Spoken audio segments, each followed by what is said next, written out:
Since the very start of DIA, we always had an open eye for behavioral science and how these principles are applied in insurance. Think of companies that join us on stage, such as Lemonade, Decadoo, BestFit and Discovery's Vitality. We believe that behavioral sciences are key to improve customer engagement, to promote a healthy lifestyle and safer driving. And combined with AI, they form the foundation for future business models. For DIA Prime Time, we've invited Jeff Kreisler to join us on our virtual stage. Jeff is a best-selling author, speaker and advocate for behavioral science. His book, Dollars and Cents, How We Think Money and How We Spend Smarter, was co-authored by Lemonade's Chief Behavioral Officer, Dan Ariely, and is available in over 20 countries. It was dubbed Best Business Book of the Year by Huffington Post, Business Insider and The Washington Post. Jeff also writes for TV, politicians and CEOs, and he shares witty insights on CNN as well as on Fox News. He also tours most of the planet, well, until recently that is. And oh yeah, he is funny too. Jeff is also an award-winning comedian.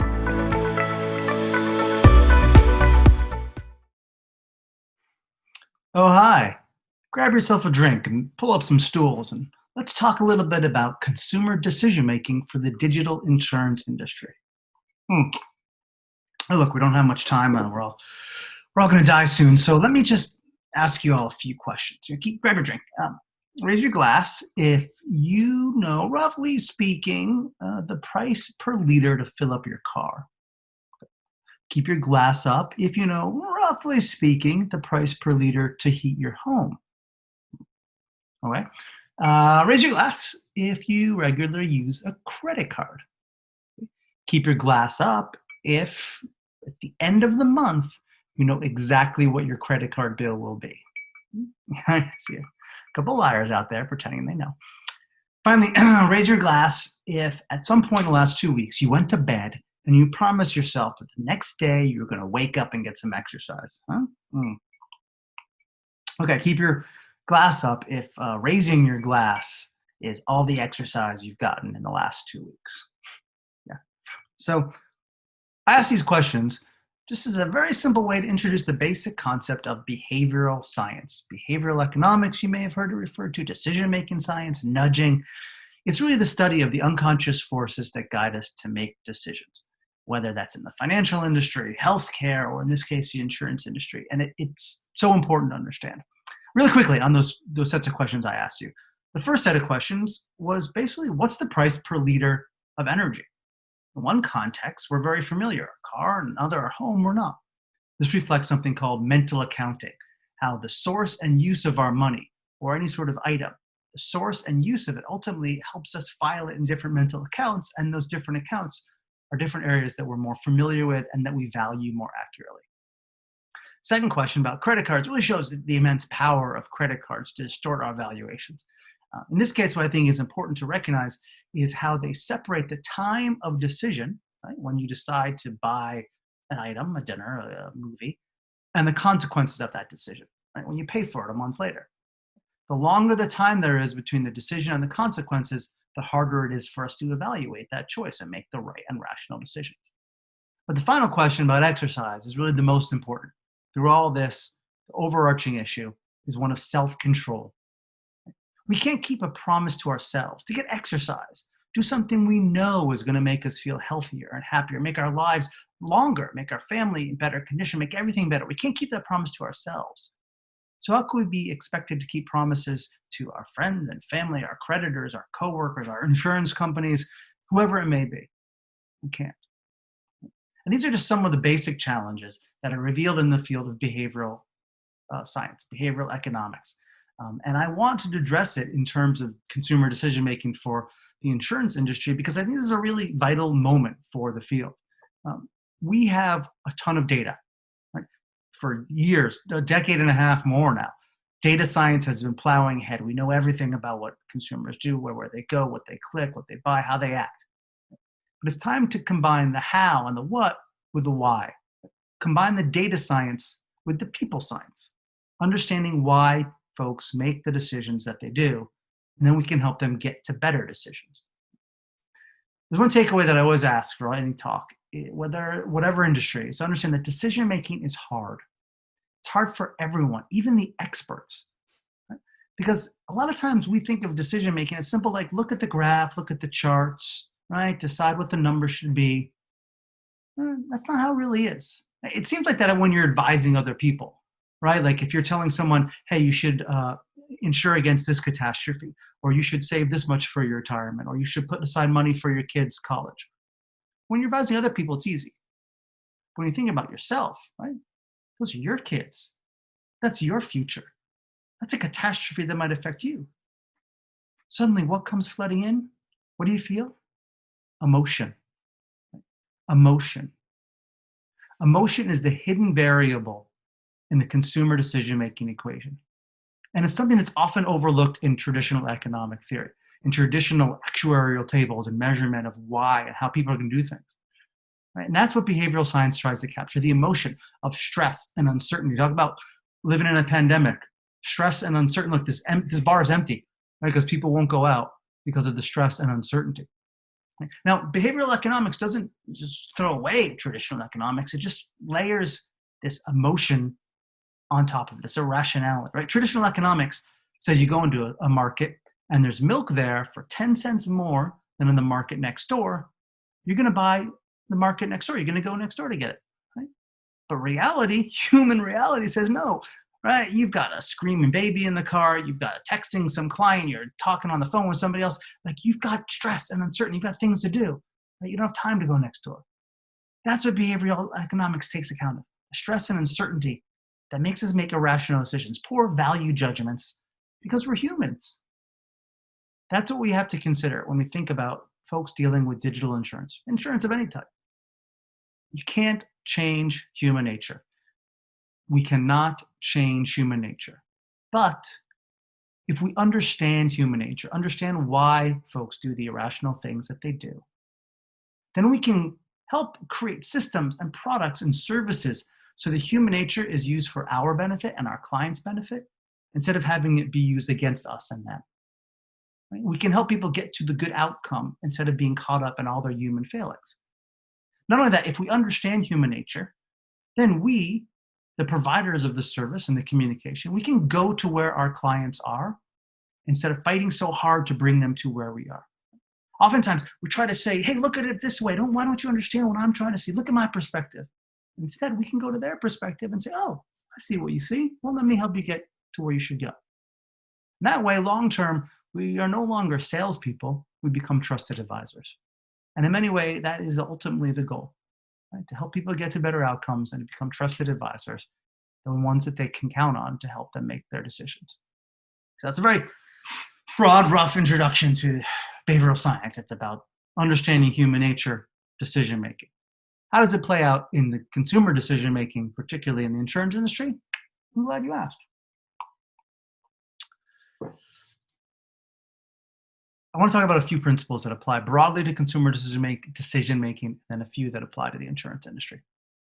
The first is something called the pain of paying. The pain of paying. This is the principle that when we pay for something, it stimulates the same region of our brain as physical pain. Think about when you've handed over some cash at a market, you feel a little tug. Now, what this pain should do from an evolutionary purpose is make us pay attention, right? You put your hand on a hot stove that burn, that pain makes you look at your hand and say, oh, that's a bad idea. So from a spending perspective, a decision-making perspective, the pain of paying should make us stop and think, oh, is this a good idea? Let's evaluate our choices. Let's think about opportunity costs and other things that go into valuations. But we don't do that. Right? We humans don't feel the pain. We numb the pain, right? We avoid pain. We use credit cards, which numb the pain of paying. I mentioned credit cards before because they harness the two elements of the pain of paying. It's important for you to understand that as designers of digital interfaces and the way that people interact, or even in the regular world. There are two elements of the pain of paying.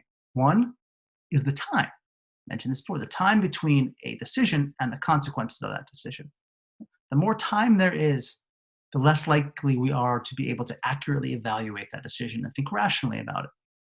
Think about using a credit card to pay for dinner. When you're at dinner, right, you're not actually paying, you're just signing a promise to pay later.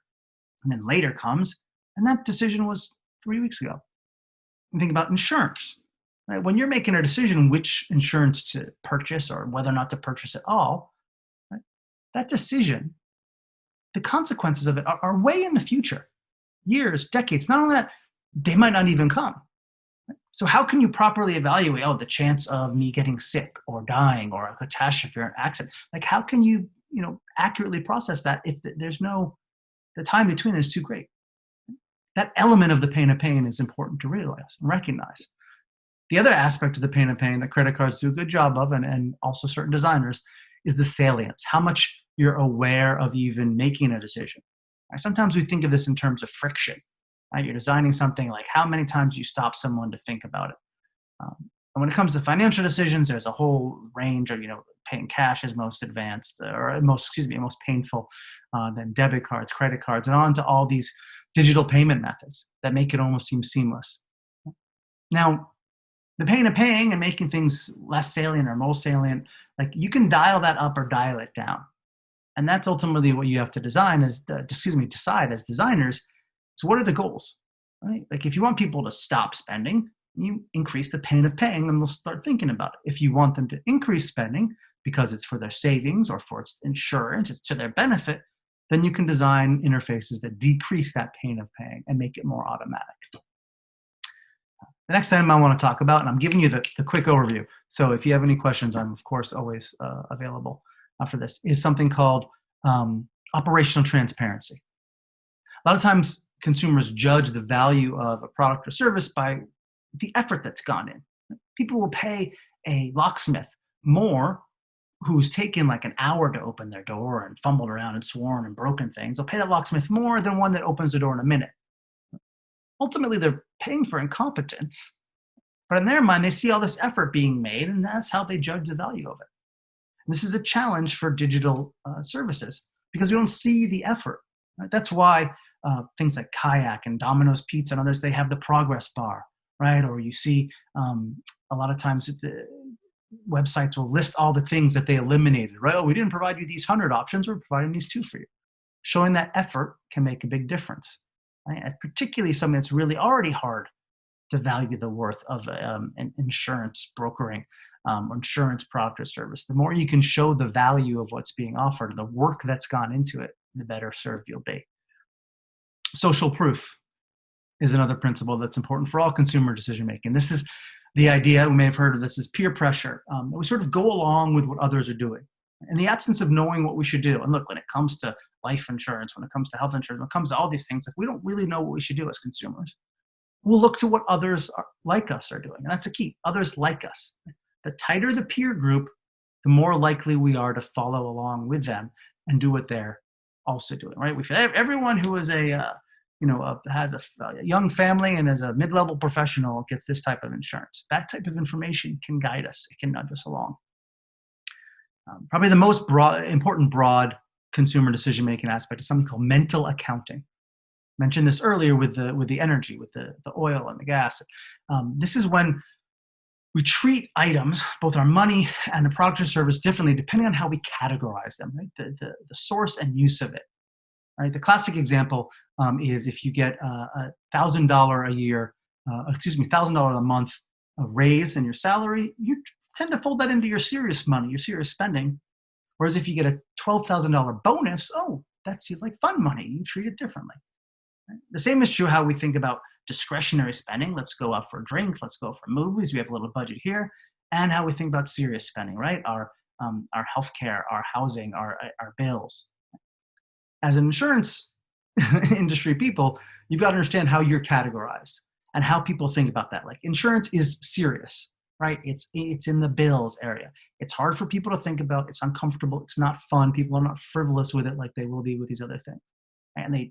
And they want to spend on that from their serious income into their serious spending. It's important to recognize, like, as you deal with people, this is the mindset, right? You're not going to get people like us having a drink thinking, hey, what can I do for my actuarial tables today? You can get people serious and wondering about their future and trying to understand risk, which brings us to really the crux of the matter here. The real challenge in the insurance industry is risk assessment. Risk assessment. There's a ton of other consumer decision-making biases, but layered on these is a real challenge facing the insurance industry, which is risk assessment. Right? Humans, you're asking them to do complex math and probability. Have you met people, right? People, there's a product called I Can't Believe It's Not Butter. Right? You're expecting the people that can't believe it's not butter to calculate the probability and actuarial tables and the risk assessment and what their risk is. Like, no, that's not possible. And there are a few like basic reasons why. One is like humans, we're just amazingly overconfident. Let me ask you again, okay, raise your glass if you think you are a better than average driver. Chances are about 80 to 90% of this room or people Zooming raise their glass. Right? And study after study shows you ask that question, 90+% of people think they're a better than average driver. I don't know math that well, but I believe average is 50%. So 90, that's not possible. But we all think the best of ourselves. Not just that, we think the best of our future. We don't think we're going to fall for traps and biases that others might, right? Other surveys show that, a doctor might say, oh, if you give a pharmaceutical company gives a doctor a gift, that doctor might, prescribe that medicine. But not me, right? If a pharmaceutical company gave me a gift, it won't affect me. We're confident about our ability to overcome challenges, right? We're overconfident just about the future in general. When we are asked to estimate the probability of events, we always overestimate the good ones and underestimate the bad ones, even if we shouldn't. Right? I don't want to get too deep like why we do that, but that's just what we do. And important for the insurance industry, this little twist on here, a new area that people are studying. When we do think about the risk of a future bad event, we tend to think about the probability of that event occurring, not the severity of the event. Now, this isn't as extreme as saying, oh, a 20% chance of getting a $100 parking ticket is worse than a 10% chance of getting cancer. But it's in that direction. Now, we all know that's not how you should calculate. You should think about the ultimate cost at the end and the real risk that you're facing if you don't make an earlier decision. But people don't do that. Right? People can't think that far ahead. Right? People are guided by other things. They're guided by availability bias. Right? Purchases of flood insurance go up after floods, terrorism insurance after terror, shark attack insurance after Shark Week, which is a TV thing here in the States. We're guided by those easy things that make us feel good, that trigger our emotions about decision-making and make us feel like we're making the right choice. Because thinking ahead to the future, assessing that risk, understanding the probability times the consequences times the severity and our money now and our money future, and overcoming something called hyperbolic discounting when we value the future very differently than the present. Right? People would prefer $100 now to $120 in a few weeks, right? Just because it's now. That's a real challenge. And this ultimately comes back to that question of self-control. Right? We lack self-control in all things, diet, exercise, money, because we don't connect to the future. If you're asking everyone to do these calculations about risk and everything, they can't connect to the future. But you're putting that challenge out to them. The temptations of the present, the pull, the emotional yank of feeling good right now far outweigh the future. In fact, study after study show that we think of our future selves, Jeff in 10 years, 5 years, a week, as a completely different person. We're not connected to that person. This is in part because between Jeff today and Jeff in 10 years is Jeff in a month. He'll buy some insurance, right? Not now, but he'll buy it. Right? Jeff in 2 years, he'll start working out and taking his medication. Jeff in, a decade, he'll maybe get on a diet. Right? There's all these reasons why we don't connect to the future self, but that is ultimately the biggest challenge. That's what feeds these different biases that I rush through. So it feeds this inability to do risk assessment and feeds, even when we know what we should do, our inability to make that decision. It's because we don't connect to the future. So my takeaway for you is to think about ways that we can help people connect to their future selves. Ultimately, that's what behavioral science says is going to help us guide to a better outcome, is to connect to the consequences of our decisions. And we can do that, broadly speaking. And again, I welcome everyone to please reach out to me. You'll see how to in a moment. Think about making the consequences of our decisions. Right? If you buy this insurance and this event happens, if you purchase this item and this happens, make the consequence of this in the future more specific, more personal, and more visible. Specificity, we see in studies, if you make like a retirement more specific, people will envision the future more and they can connect to it more, then they will make better choices, future focused, thinking about that future. If you make it more personal, you give people a stake in building that future, make it about their kids, make it about their lives, have them have a hand in it, have them be involved in the process. They will value that process and that outcome more strongly and make decisions more forward facing. And if you make it more visible, right? Insurance is invisible. You buy insurance, what do you see? You see less in your bank account, you see less money because you spent money on something that's invisible. We don't see it until we need it later. But we're visual people, visual species. So if you find a way to make that more visible, to make it something people talk about more, are proud about, the fact that we are insurers or we are savers for financial decision making, if you make that decision, the choice to buy something more visible, more tangible, people will connect to it more.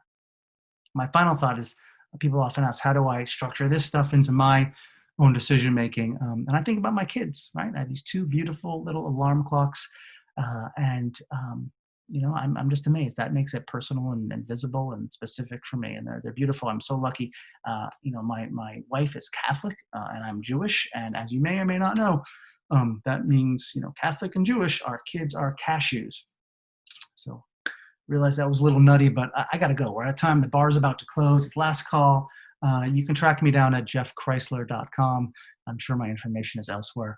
I want to thank you all. I want to wish you the best. Any questions, please reach out. Cheers, everyone.